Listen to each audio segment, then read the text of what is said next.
5, 7 ये सब थी। प्रथम दो कौन सी होगी? ये दो। अभाज्य संख्याओं का योग यानी कि इनका जोड़, तो 2 और 3 का जोड़ कितना हो गया? 5। तो दीजिए ऐसे वन लाइनर क्वेश्चन बहुत आएंगे।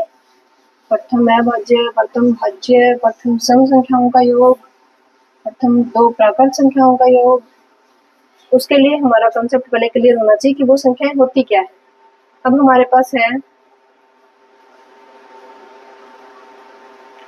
हाँ एक ये भी नोट करना है, दो हमारी अभाज्य तो है, दो एक अकेली ऐसी संख्या है, दो एक अकेली ऐसी संख्या है, 2 इज ओनली द नंबर, एक अकेली ऐसी संख्या है जो अभाज्य और सम दोनों है।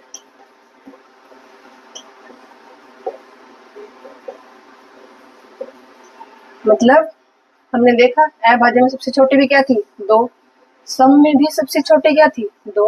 यानी कि 2 एक ऐसी संख्या है अकेली जो अभाज्य भी है और सम भी है। ऐसी और कोई संख्या नहीं होगी जो अभाज्य के साथ साथ सम भी हो। जैसे आगे सम क्या होगी? 4 नहीं है, 6 नहीं है, 8 नहीं है, लेकिन 2 ऐसी है जो अभाज्य के साथ साथ सम संख्या भी है। ठीक है, इसको भी नोट कर लीजिएगा। फिर हम नेक्स्ट क्वेश्चन देखते हैं इसका।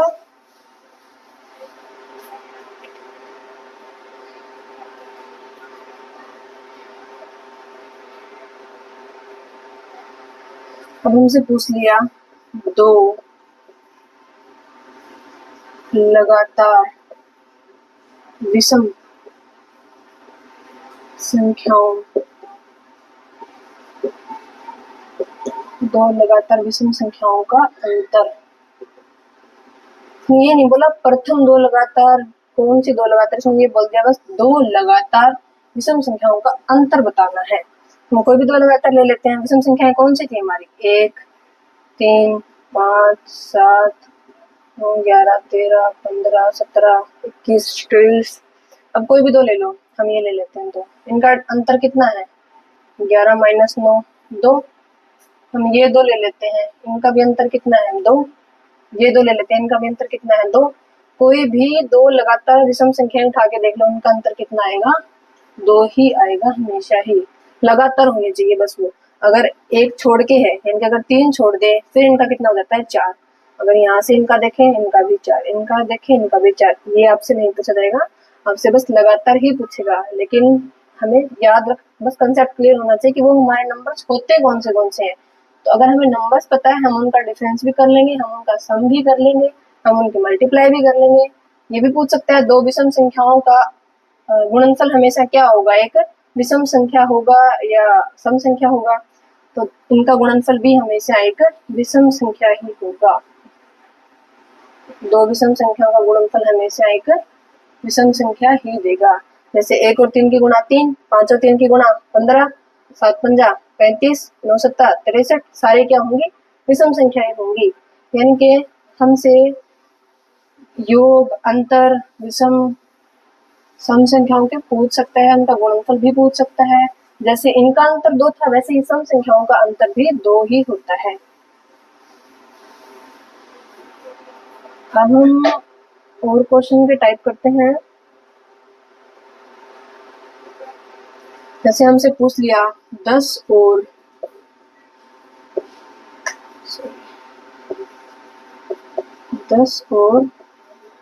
20 के बीच अभाज्य संख्याएं बताओ।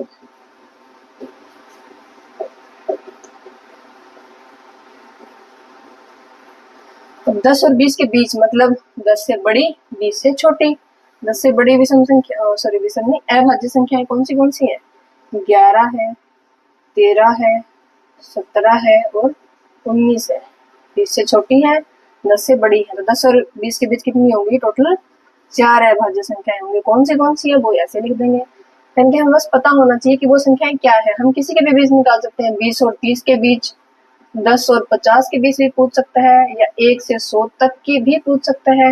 हमें बस यह पता होना चाहिए कि अभाज्य संख्याएं होती कौन सी है, हम ऐसे उनको बता सकते हैं। हम ऐसे ही और क्वेश्चंस करते हैं।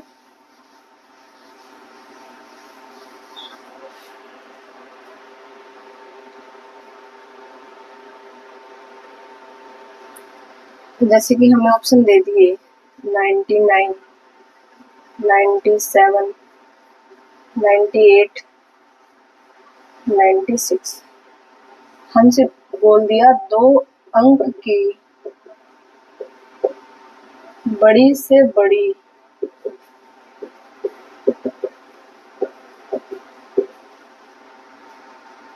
अभाज्य संख्या बताओ। अभाज्य संख्या बताओ। अब दो अंक की बड़ी से बड़ी, मैंने भी बताया था आपको, बड़ी से बड़ी बोल दिया, दो अंक की बोल दिया तो क्या हो जाएगा, 2 बार 9 आ जाएगा। लेकिन हमें बोल दिया वो क्या होनी चाहिए, अभाज्य होनी चाहिए। इनमें से क्या 99 अभाज्य है? नहीं। क्यों? किससे भाग हो रही है? 3 से हो रही है, 9 से हो रही है, 11 से हो रही है। 97 अभाज्य है? 97 किसी से भाग हो रही है? नहीं हो रही, यानी ये अभाज्य है। 98 भाग हो रही है, हाँ ये तो 2 से हो रही है। 96 भी 2 से भाग हो जाएगी, यानी कि हमारा आंसर जो है वो क्या हो गया, अभाज्य कौन सी है, ये वाली। यानी कि दो अंक की बड़ी से बड़ी अभाज्य संख्या कौन सी होगी, 97। ये भी इम्पोर्टेंट है, याद ही रहना चाहिए। वैसे तो दो अंक की बड़ी से बड़ी अभाज्य भी भाज्य भी कौन सी है, ये हमारा हो गया। अब हम नेक्स्ट देखते हैं।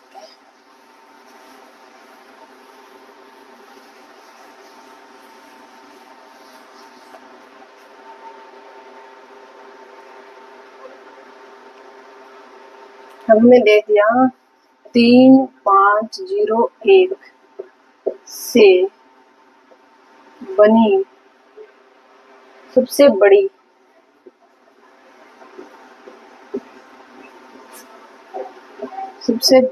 और सबसे छोटी संख्या का योग बताओ।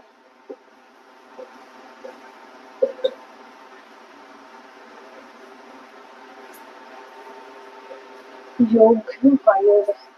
अब हमें ये 4 डिजिट्स दे दिए, हमें इनसे बनानी है एक संख्या जो सबसे बड़ी हो, एक संख्या जो सबसे छोटी हो, फिर उनका क्या करना है, योग करना है, उनका सम करना है।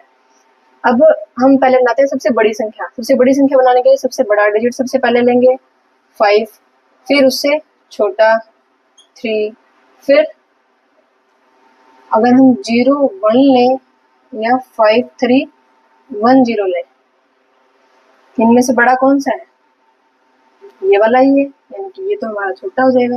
तो हम ऐसे ही लेते रहेंगे, सब पहले सबसे बड़ा, फिर उससे छोटा, फिर उससे छोटा, फिर उससे छोटा। तो ये होगी हमारी इन डिजिट से बनने वाली सबसे बड़ी संख्या। अब इनसे बनने वाली सबसे छोटी संख्या उल्टे चलेंगे, सबसे छोटा डिजिट पहले। सबसे छोटा क्या है, 0, लेकिन 0 हम पहले नहीं लेंगे, क्योंकि 0 से हमारा कोई भी अंक बनेगा ही नहीं, कोई संख्या नहीं बनेगी। जैसे कि अगर हमने ऐसे लिख दिया 0 0 0 1, तो ये है तो 1 ही, 0 का तो कोई फर्क ही नहीं पड़ा। 0 1 लिख दिया, ये भी 1 नहीं है। लेकिन अगर हमने 1 0 लिख दिया, ये 10 हो गया। अगर 3 0 इस तरफ लिख दी तो ये 1000 हो गया। इनके 0 की वैल्यू हमारी उस चीज के लेफ्ट में नहीं बल्कि उसके राइट में होंगी। तो इसीलिए जब भी हम छोटी संख्या बनाते हैं तो 0 से हम शुरुआत नहीं करेंगे। तो शुरुआत किससे करेंगे, फिर 1 से। अब हम 0 को लिख सकते हैं, फिर उससे छोटी, मतलब इनमें सबसे छोटी संख्या 3 है, फिर 5 है। तो हमारी सबसे छोटी संख्या इन डिजिट से बनने वाली क्या होगी, ये हो गई। अब इनका निकालना है हमें योग। तो 1035 और 5310 5310, इनका योग कर देंगे 5 4 3 और 6। ये आ गया हमारा आंसर।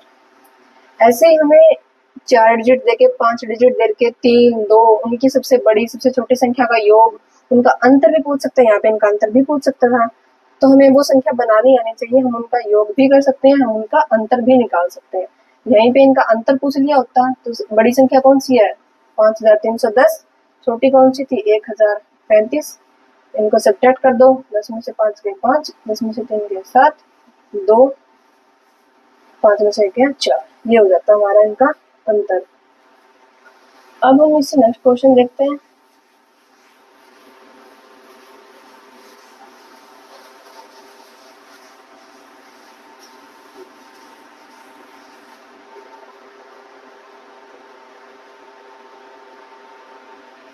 अब हमसे क्वेश्चन पूछ रखा है, वह छोटी से छोटी संख्या कौन सी है, वह छोटी से छोटी संख्या कौन सी है जिसे किसी सम संख्या में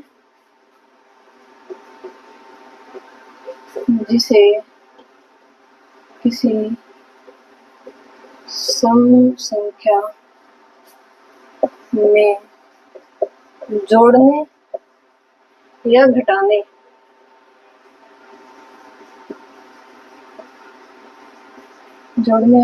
पर सम थी ना, तो क्या मिले हमें, विषम संख्या मिले।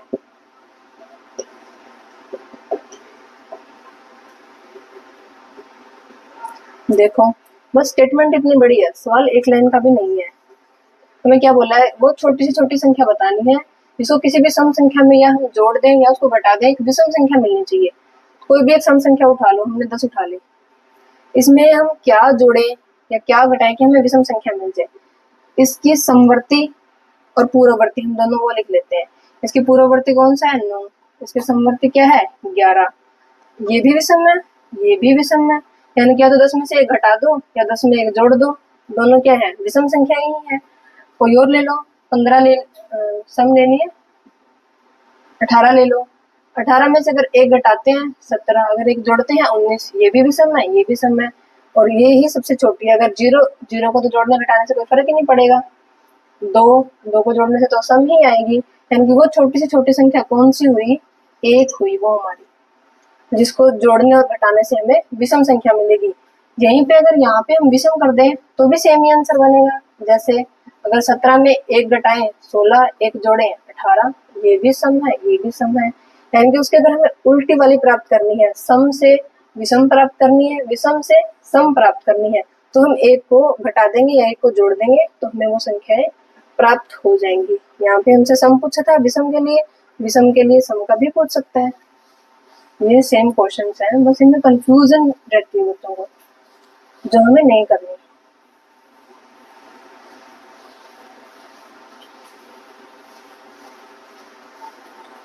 अब हमारा क्वेश्चन है, जैसे कि अकॉर्ड देख लेते हैं, 37015 से बनी 5 अंक की छोटी से छोटी संख्या बतानी है।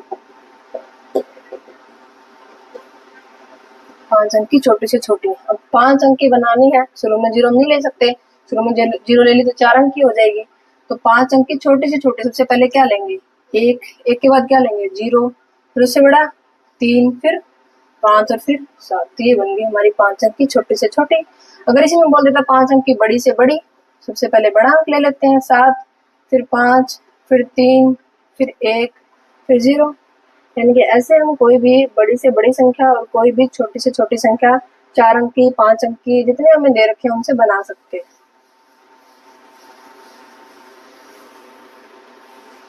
और इसमें क्वेश्चन है,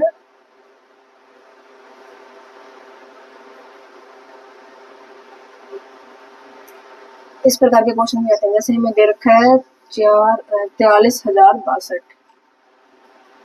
ठीक है, कि 10 की घातों में हमें वो लिखना है, का 10 की घातों में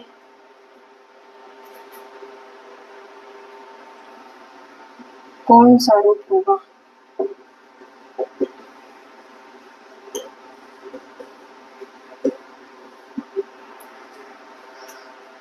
ये हम अलग से टॉपिक करेंगे, घात और वो वाला पावर एंड सर्ट्स वाला, जिसमें हम सीखेंगे कि किसी भी अंक को, किसी भी संख्या को हम कैसे तोड़ सकते हैं 10 की घात में, या इसको हम 2 की, 5 की प्राइम नंबर्स में कैसे इसको तोड़ सकते हैं।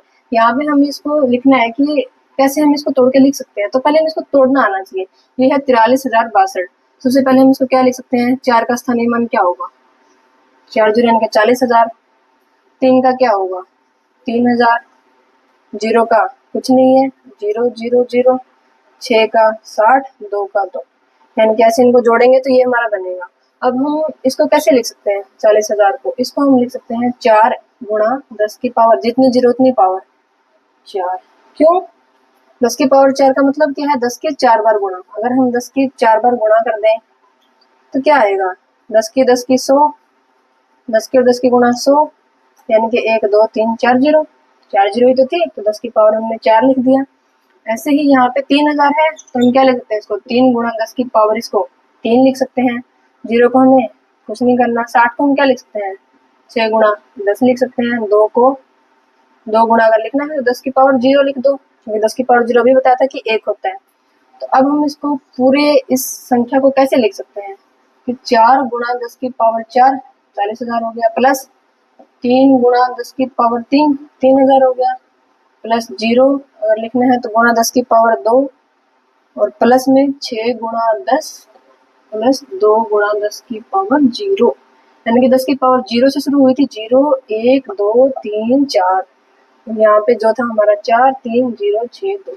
ऐसे हम किसी भी संख्या को 10 की घात में ऐसे तोड़ सकते हैं, ऐसे उसको तोड़ के लिख सकते हैं। है तो सेम वही नंबर, अगर इनकी गुणा करके इनको जोड़ेंगे हमारा यही नंबर आएगा, लेकिन हमें 10 की घात में उसको तोड़ के लिखना था, तो उसको हम ऐसे लिख सकते हैं। कोई एक और छोटा नंबर कर लेते हैं, जैसे कि 7624 है, इसको अगर लिखना हो वही सेम तोड़ेंगे। 7 को 7000, 6 का स्थानीय मान 600, 2 का 20, 4 का 4, तो इसको कैसे लिखेंगे फिर, इसको लिखेंगे 7 गुणा 10 की पावर 3, इसको 6 गुणा 10 की पावर 2, 2 गुणा 10 की पावर 1, 4 गुणा 10 की पावर 0। तो इसको कैसे लिखेंगे फिर, 7 गुणा 10 की पावर 3 प्लस 6 गुणा 10 की पावर 2 प्लस 2 गुणा 10 की पावर 1 प्लस 4 गुणा 10 की पावर 0। ये हमारा हो गया इस नंबर का 10 की घात में रूप। ऐसे हमारे पास क्वेश्चन आ सकता है 10 की घात में लिखने का, तो ये आपको क्लियर हो गया होगा। नहीं होगा हो तो हमें बताइएगा कमेंट्स में। इसके बाद हमारा क्वेश्चन है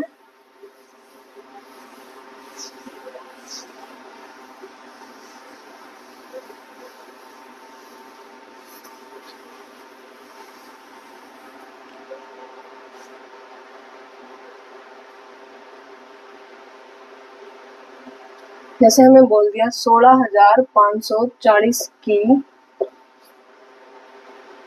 अनुवर्ती संख्या कौन सी।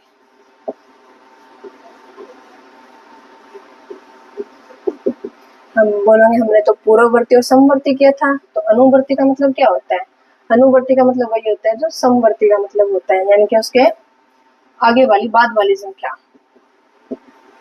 बाद वाली संख्या। तब 16,540 के बाद वाली संख्या कौन सी होगी, 16,541, इसमें एक प्लस कर दो। अगर इसकी पूर्ववर्ती पूछ लेता तो 16,539 हो जाती। ऐसे ही हमसे पूछा है 88,888 की पूर्ववर्ती संख्या बताओ, इसकी पूर्ववर्ती क्या हो जाती है, इससे एक पहले वाली 88,887 हो जाती। ऐसे समवर्ती और पूर्ववर्ती तो बहुत आसान है, उसमें से एक माइनस करना है, एक प्लस करना है। अब हमारे पास है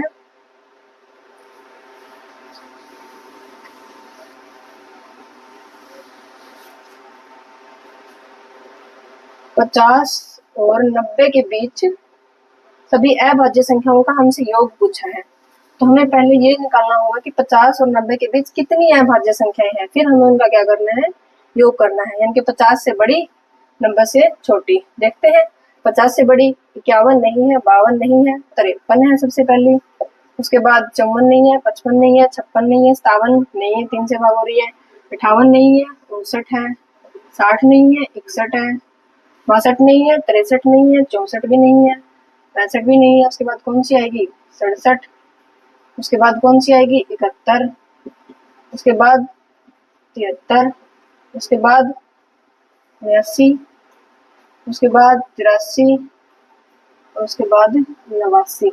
अब इन सबका हमें क्या करना है, सम करना है। पहले यूनिट डिजिट का सम कर लेते हैं, 3 9 12, एक 13 और 7 20, और एक 21 और 3 24 और 9 33 और 3 36 और 9 45, 45 का 5 कैरी 4 की गई, 5 और 5 10 और 6 16 और 6 22 और 7 29 और 7 36 और 7 43 और 8 51 और 8 59 और 4 63, यानी कि 50 और 90 के बीच की अभाज्य संख्याओं का सम कितना हो गया?